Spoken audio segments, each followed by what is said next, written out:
Well, hello again today, and I am going to be smoking a little bud with you and talking to you this time about my father and his mother, mostly especially my grandma, Carstairs, who passed away, and that side of the family. But first, I most definitely have to smoke a little bud. Oh, I also got told to F off by another man. Just that I didn't know, like really, I know. I didn't say anything, but he just kept saying F you, F you, F you.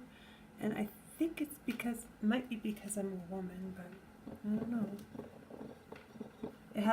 It's happened to me twice now, in like the span of a short time, that I get told off real good, either on the train or the bus.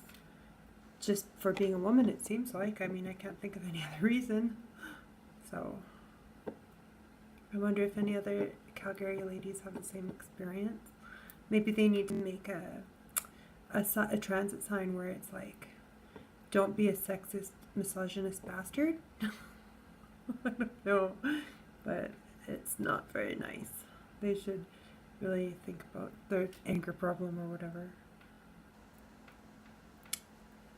I can't find my tiny little grinder card, so I'm just breaking this up with my fingers.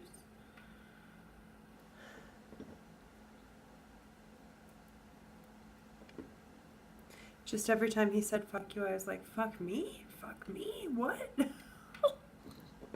He even held open the back door to finish saying fuck you.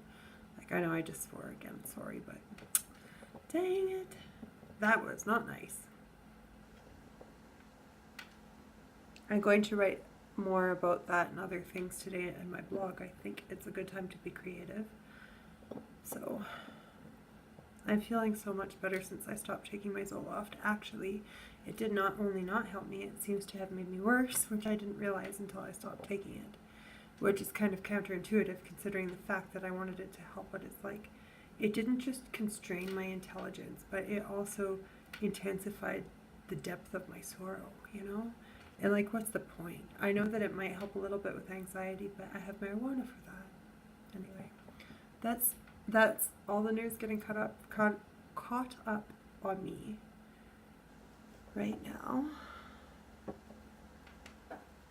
Because this is selfish after all. It's called YouTube, so it's all about you, whoever you are, or me, since this is my channel. Okay, now be quiet, Jessica.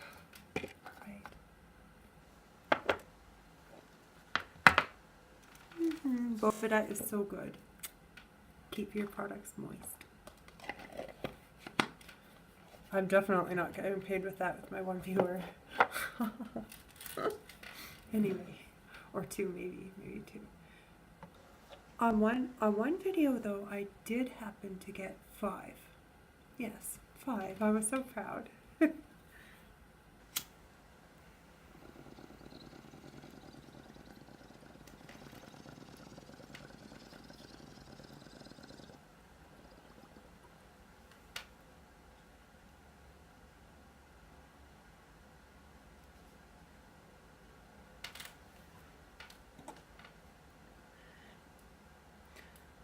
Well, my father grew up with my grandpa and my grandma, obviously, on his side, and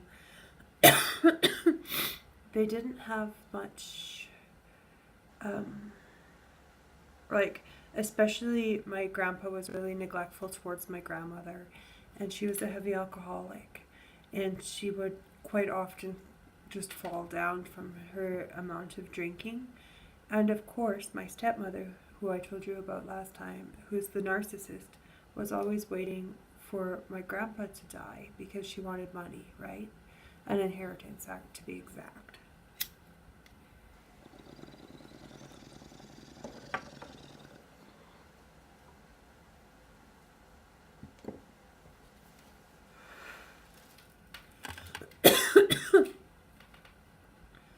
Alright, now I'm trying to think of where I could. Okay, so my grandma,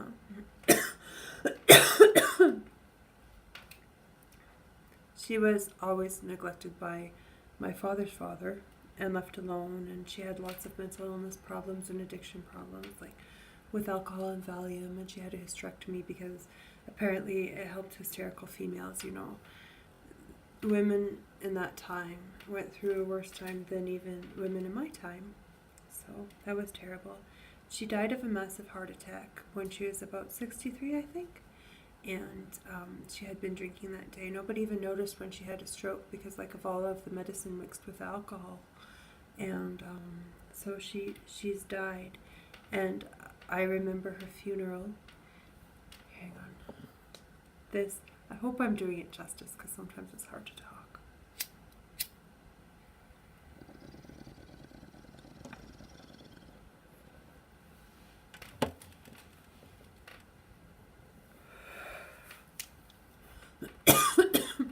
Well, I remember a few things about that day. The first thing that I remember is I dropped a wooden cross onto her chest that made a thunk, hollow sound because, like, she was in her coffin, and I don't know why, but that's how it sounded. And then, like, hollow. And then, so that is in the coffin with her still, should be, unless somebody took it out. And I touched her hand that was like room temperature, and I have never since or before then touched a deceased person's hand. So that was pretty scary, and she did not look the same as she did in life in the casket. She looked quite different. But hopefully she was at peace from like being neglected and abandoned as she was, and I also saw exiting her coffin a tiny little white orb that shone so bright and just kind of floated away. I see them sometimes when people die, and I saw hers that day.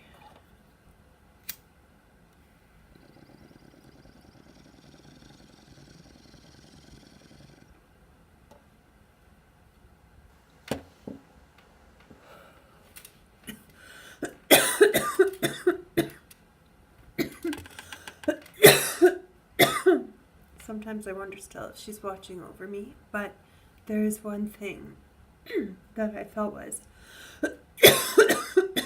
quite twisted at her funeral was my father's wife, the one that I told you about. She wore my grandmother's red dress, and her daughter wore white. My half-sister wore white, and she wore red to be the center of the attention at my father's mother's funeral. But my father didn't say anything about it. You see, he seems to be a bit of an avoider, like me, I guess, and yeah, a little bit of a doormat. She walked all over him while they were married until she got bored of it and left him for his best friend, or former best friend, and left him like a wreck of a man because like he had more money and everything, but it didn't last between them either. And as far as I know, she's off in Europe somewhere. Oh, I hope I never see her again. She's a really bad person.